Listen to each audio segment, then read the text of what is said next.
Welcome back. All right, this is the third lecture about competitive advantage. In the first lecture, 2 lectures ago, I introduced the idea of competitive advantage and its importance in creating shareholder value. It's a very important tool when you're looking at the value of a company. And I introduced the idea, it really carried forward the idea that return on invested capital is your most important metric when looking at competitive advantage. In fact, I would argue that competitive advantage and excess returns are effectively the same thing. And ROIC is your measure of that excess returns. Excess returns effectively defined as a return on employed capital, invested capital, that's greater than the cost of that capital. And so in the first lecture, 2 lectures ago, I really introduced the concept, defined it, and kind of set up all of the lectures in our discussion of competitive advantage. The last lecture, the one right prior to this, I really started with the idea of assessing competitive advantage and started by looking at industry structure, industry map. And in that lecture, I leaned heavily on the work from Michael Porter, professor at Harvard Business School. His 5 forces, which he introduced, dare say 35 years ago, has really become part of the business vernacular, business vocabulary. And I think the Porter map is an excellent way to start the process of looking at competitive advantage. And he really introduces this idea of battle over profits, suppliers and customers, potential substitutes and entrants are all trying to battle for those profits. And if that battle, if any one of those players is successful in that battle, that's going to reduce future profitability, which is obviously going to affect future returns, which is effectively going to reduce a company's competitive advantage, which we'll see. And we saw a bit in our valuation discussion, really has an impact on valuation. I will also show that a sustainable competitive advantage, a term I'll introduce later in our discussion of competitive advantage, is critical for generating value from growth. So you'll see by the end of the lecture series on competitive advantage that it is the pillar, I think, the pillar of all kind of analysis of companies, particularly when we think of fundamental research. All right, in this lecture, I want to talk about the 4 sources of competitive advantage. I did introduce this already, but I want to dive into it a bit more in this lecture and the next couple of lectures. All right, so as I said, the first step of assessing competitive advantage was the industry map, really Michael Porter's work. Today, we're going to talk about sources of competitive advantage, go into a bit more detail, at least start the discussion. And this analysis, this structure is really going to lean heavily on Bruce Greenwald, a professor at Columbia Business School. We're also going to intertwine through today's discussion, the importance of management and company execution as it plays towards this part of the competitive advantage. All right, so Bruce Greenwald taught at Columbia Business School for 25 years, 1993 to 2018. Really a huge mentor, certainly to me and to many people. I think his work on competition, particularly how it plays into valuation and assessment of value creation, was, I think, the best there was. I had the opportunity to mentor with him. He was a very important mentor early in my career as an adjunct professor.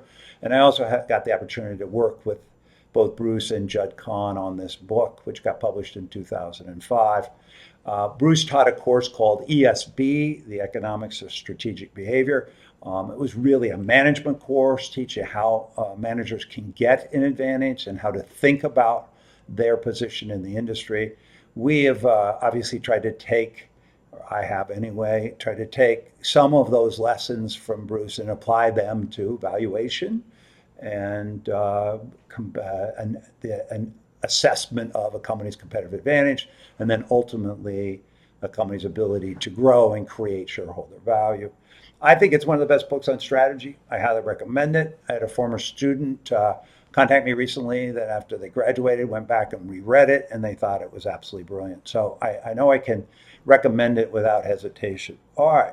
Now, Bruce has a very simple model, which surprises people. It's a thick book, very well written. I think it's uh, really does an excellent job of reviewing the way you want to think about competitive advantage.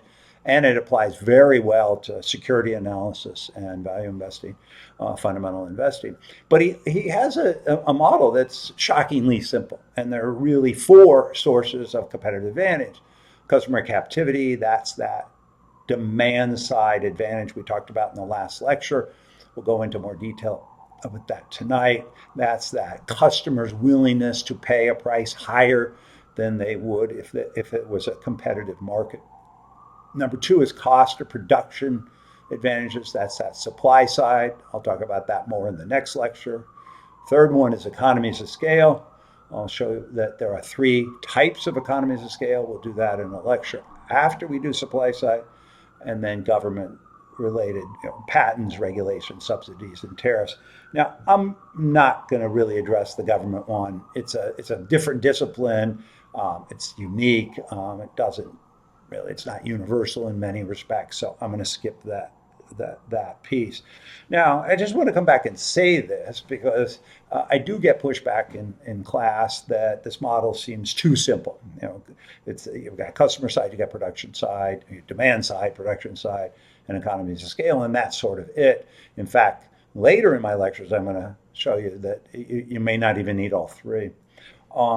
Yet, I will say, I believe, I've been thinking about this problem for a long time, that once you work with his model, you come to appreciate the brilliance of the simplicity. I think that's all I will say. All right, so we're going to really focus in this part of the lecture series on this demand side, this higher prices. Now, what we think of it is we've been through a bout of inflation recently, so I don't want to confuse people. Higher prices is nothing more than a company's ability to charge a price higher than than the price that would exist in a highly competitive market. That's the key, and it obviously relates to a customer's willingness to pay that price. It's really important. So we call that a demand side advantage. And the chart we used before is that you see that price, the company's price, is greater than a competitive market price using our supply and demand curves. And that indicates a customer's willingness to pay a higher price. So you really want to kind of think about where that willingness to pay a higher price comes from. And that's what I want to talk about in this lecture. All right, so here's the idea of value proposition. Now, one thing I hear often is young companies, new companies, entrant companies will often say they have a competitive advantage. And as we ended the lecture last time, I made the point of there's no such thing as a challenger competitive advantage. You only have incumbents that have competitive advantages, and not all incumbents have competitive advantages. But no challenger has a competitive advantage. What they might have is a superior value proposition or an unusual offering of some kind, or maybe they're trying to disrupt the market. But until they actually get customers, they don't have a competitive advantage. So, value proposition, there are lots of ways to ask this question, to ascertain the value proposition of a product. Peter Drucker's favorite always is what job is the customer trying to accomplish? What need are they trying to satisfy? Another way of saying that is what customer problem is being solved? What are the company that you're looking at? What are the company's unique products or services that can differentiate it from its competitors? Now, that's the value proposition. That's not a competitive advantage. Sometimes hear a company's competitive edge. Now, you got to be careful. I think that relates more to the value proposition than it does competitive advantage. Another way I think about it sometimes is how important is the purchase in the consumer's mind, right? If the purchase is extremely important, we were looking at a company once many years ago, and their product was not particularly expensive, but it was a critical component in a very expensive end product. And so the purchase was very important. They were sole source. The product itself wasn't expensive in the sense of big dollar price relative to the inputs of the end product, but it was a critical product. And then, of course, when Porter sort of set us up for this, what are the alternative products or solutions? So those are some of the questions you can ask when you look at a company and you're trying to understand really the willingness for a customer to pay a superior or higher price for that, right? So the key question to answer is, when a customer hands over cash to a company, what do they think they're getting in return? I think that's the ultimate question. That's the way I think about it. Customer buys an Apple product, for instance, they're buying a extremely well designed, a very attractive product. They're entering into an ecosystem and a bit of an aspirational brand, right? That's what the customer thinks they're getting when they hand over that price. Chipotle, customers going in and they're getting a meal at the end of the day. It's right, it's fuel. Has a certain flavor profile. Has you as a consumer have the ability to customize that product. So you want to think through what is the customer buying. What do they think they're getting in return? Nvidia, hot stock right now, huge increase in demand for their GPUs, particularly related to AI.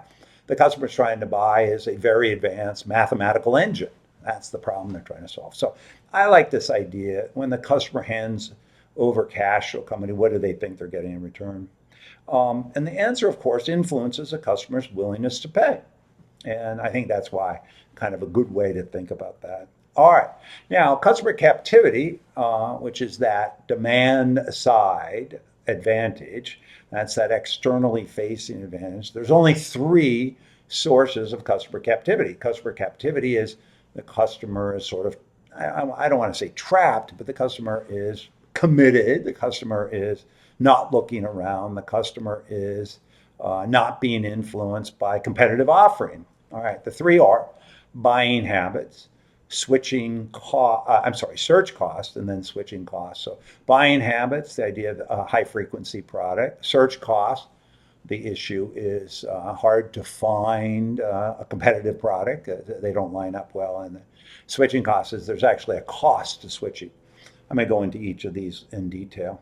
All right, so buying habits, the first one, almost always is a high frequency purchase. You purchase it often, regularly, low cost, and the consumer is usually insensitive to price related to that cost. And the consumer generally has a low need or desire for variety. So that's a buying habit. So high frequency, relatively low cost per transaction, and the consumer has generally a low need or desire for variety. They might want consistency. So that, to me, is a buying habit. And I think great examples are personal products, toothpaste and shampoo. Now, there's a big difference in most people's mind. Most people, not all, but most people I talk to have a brand of toothpaste and they just buy the same brand every time they go into the pharmacy or the grocery store, wherever they buy their toothpaste. Not everybody, but most people do. And the key here is that it's a habit. For me, we're a Colgate house. And you don't want to have to make a decision every time you go buy toothpaste. It's just simpler to buy what you know works, what you like, and everybody in the house is used to, right? So that's a high frequency for most people, relatively low cost, inexpensive relative to most people's budget. And there's just no really economic benefit to go in and compare and contrast toothpaste. I have it. Shampoo is interesting because shampoo you would think would be similar, but some people really do want to try new shampoos, different shampoos in different seasons. Now, a lot of people buy shampoo the same way they buy their toothpaste. I do. I just buy the same thing all the time. But other people do try variety. Sometimes they're not happy with the current solution, or the hair's dry, or their hair's oily, whatever that may be. But the key is, and this is what's really the important insight, is if you're buying based on habit, be careful, it's not brand, but habit, then you're not looking at price. That's the key, is that you want a business where the consumer or customer, does not look at price. They're buying it because of habit. The product works, it fits into their system. There's not a significant economic benefit to comparing products. That's the key. Now, beer, I think, is an interesting one as well. Budweiser drinkers, not all, I don't want to offend anybody, but Budweiser drinkers are often habit drinkers. They drink the same thing. And what's interesting about Budweiser drinkers, habit drinkers, they can tell you how fresh the beer is. Other people, it's sort of a desire of variety. A lot of people, when they go to certain types of cuisine, they want a beer from that country. I don't know, it makes the experience more fun. If you go to Mexican food, I guess Modelo's the new hot beer these days. But if you were to go to Indian food, you might want an Indian beer. Go to Thai food, you want a Thai beer. So that's a desire for variety. So I'm kind of pairing these things up, just so you get a sense of that habit, that idea of habit. Key takeaway from habit is customers not comparing products, not looking at price. That's the ultimate, because they feel, they come to the realization that there's no economic benefit, not a significant one, of comparing products. All right, hard seltzer came onto the market, huge, and a couple of years, not that long ago, was a big market. It was really interesting in my mind. And the question was seltzer going to be more like habit or going to be more like desire for variety? Now, it's died off a lot. The joke I like to make is they have come up with the worst flavors known to man and put it in these cans. Making seltzer is shockingly simple. All you need is carbonated water, ethanol, and a flavor. So the barriers to entry were very low, which ultimately was a problem for that market. Now, those are kind of consumer-related products, consumer-related purchases. So the question is, what about B2B, business to business? You do have high frequency, but often businesses are a more motivated buyer. There is some benefit potentially to comparing suppliers. So it gets a little bit tricky. Same principles. The consumer is not looking at price because there's not a big economic incentive to change vendors. That's relatively important. But a lot of business customers are price sensitive, and therefore they can be more challenging to maintaining a customer captivity with B2B. All right, so we start with the consumer, but it maps very easily to B2B. All right, so that's buying habits. Buying habits, essentially high frequency, low cost, low need for variety, insensitive basically to price. All right, search cost is almost in a sense the opposite. It's a low frequency purchase, maybe only once. High value decisions, generally expensive, and big outcome. We'll talk about a few of those. But price, again, is rarely a critical factor. If you're going in for a knee operation, now medical's tricky in this country, but you want the best knee surgeon possible. So that's that notion. I'm only going to do this transaction maybe once. I really want the best, highest probability for a good outcome. And then product complexity increases search costs dramatically. It's very hard to compare products in this market. Now, the three I tend to think of as business insurance, consulting, and investment banking. This is markets are fragmented a bit more recently, but if you really look at that, business insurance is highly complex. You care about the underwriter and the underwriter's ability to be there if you need the insurance. So you tend to buy on reputation. You tend to buy on kind of the safe bet, if you will. Consulting, very similar. I may only hire the consultant once. Now, consultancy is often driven by relationships, but it's the same idea. It's a low frequency, high value added purchase.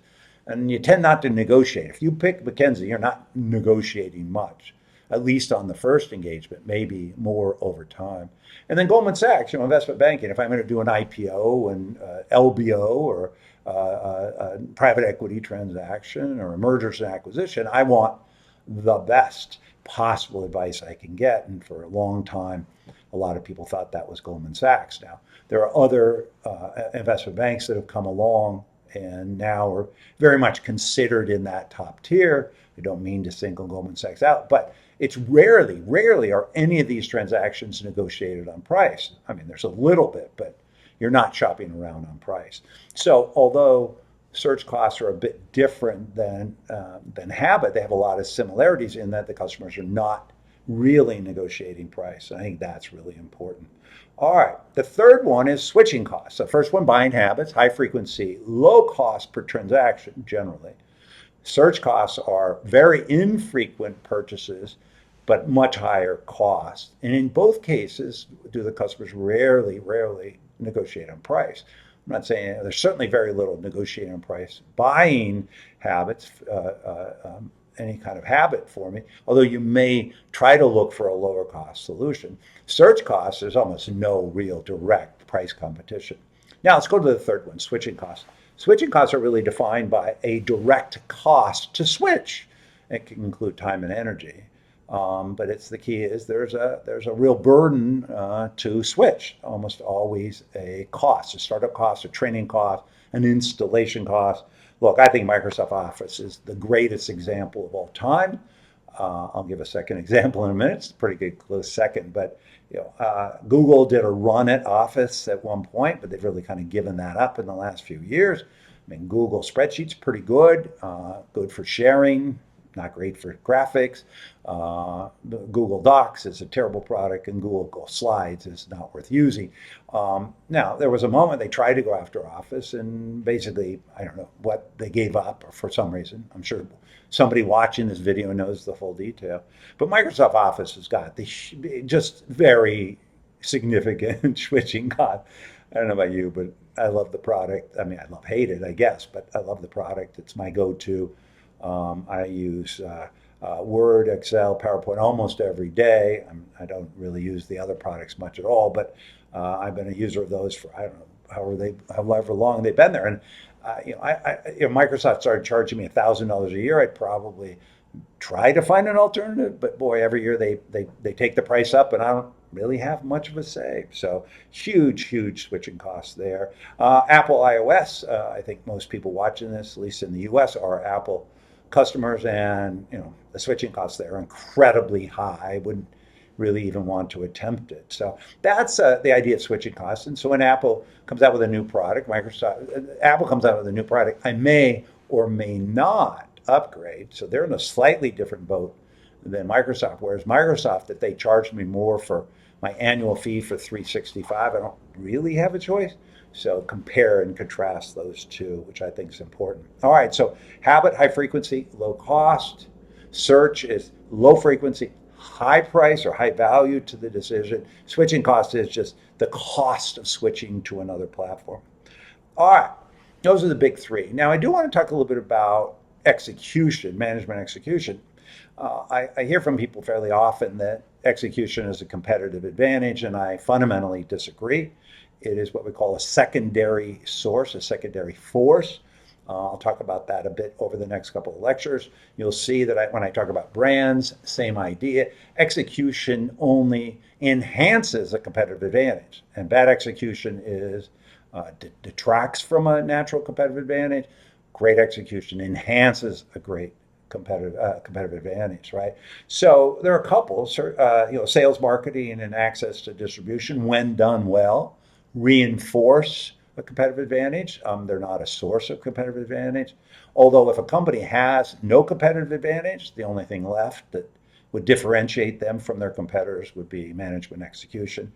And superior product or technology execution around R&D and product development can augment a competitive advantage, may create a interesting value proposition, may create a competitive edge, but unless it translates into one of the three fundamental sources of competitive advantage, it won't really matter.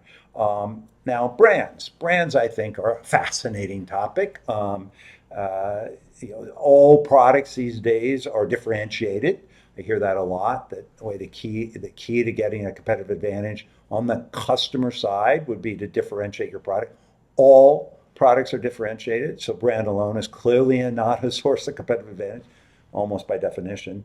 Here's the top 10 global brands according to Google. Of course, Google would come up on a Google search of one of the top 10 brands.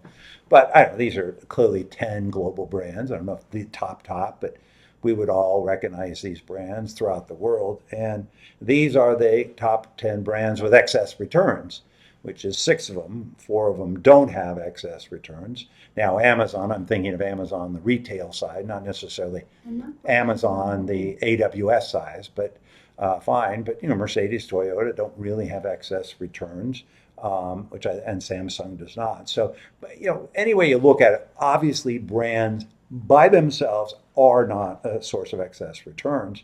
Now, Seth Godin came up with this definition many years ago, but I saw it, I captured it, I love it. The language in the middle to me is what's critical. If the consumer, whether it's a business, a buyer, a voter, or a donor, somebody making a decision, purchasing decision, doesn't pay a premium, make a selection, or spread the word, that no brand value exists for that consumer. So it's not really brands, it's brand value. Brand value is really the key. And everything's branded, right? 365 is Whole Foods. Threshold is uh, uh, Target, which they have a brand. Charter Club, Macy's, and then Kirkland, which of course is the Costco brand. So everything is branded. So I just I can't be terribly impressed that when people say brands are a source of competitive advantage, because they clearly by themselves are not. They enhance a competitive advantage. That's the key. And then you thought, well, what about aspirational brands? Now, I think that they can drive consumer behavior and have, although, frankly, there are not that many aspirational brands on the planet. So here's 10 aspirational brands that I think are pretty interesting. And, most of these have excess returns, but not all of them have excess returns. So a truly aspirational brand is probably better than a traditional brand in terms of leading to potential competitive advantages, but it's got to translate into brand value, number one, and then that brand value has to translate into a willingness to pay a superior price. So aspirational brands, I think, can lead ultimately to a demand side competitive advantage, but it's not because it's a brand, it's because they've been able to create this desire in people to pay more for them. All right, so brands have limited value unless they reinforce customer captivity, particularly habit or search. They tend not to have much on switching costs. I mean, it's always funny. Microsoft never advertises Office ever. I don't know. I've never seen it advertised because they don't have to. Why waste the money? And yet, Apple, because there's so much of this refresh cycle and upgrade, they advertise all the time. So those look like both have a very high switching cost, which is true. Microsoft has pricing power. I'm not sure Apple has pricing power. So I like to compare and contrast those two because they're not the same business. So that switching cost tends not to be affected by brand, in my mind, not in terms of a purchase decision. So brands have limited value unless they reinforce customer captivity in habit or search. And there they can be important, but they're a secondary factor, not a primary factor. Or they attract new customers. Aspirational or informational branding can be helpful on the informational side. But that reinforces either habit or switching. So unless it reinforces a primary source of competitive advantage, brands have limited value. Um, and the key is to offer products, services that are meaningfully differentiated in the customer's mind. That's the key. You're not trying to satisfy the advertising agency. You're not trying to satisfy your head of marketing. It's really got to be a product that's differentiated in the customer's mind. So therefore, the customer is willing to pay a higher price than you would see in a competitive market. Another way of saying that is the customer's not comparing products based on price. That's the key.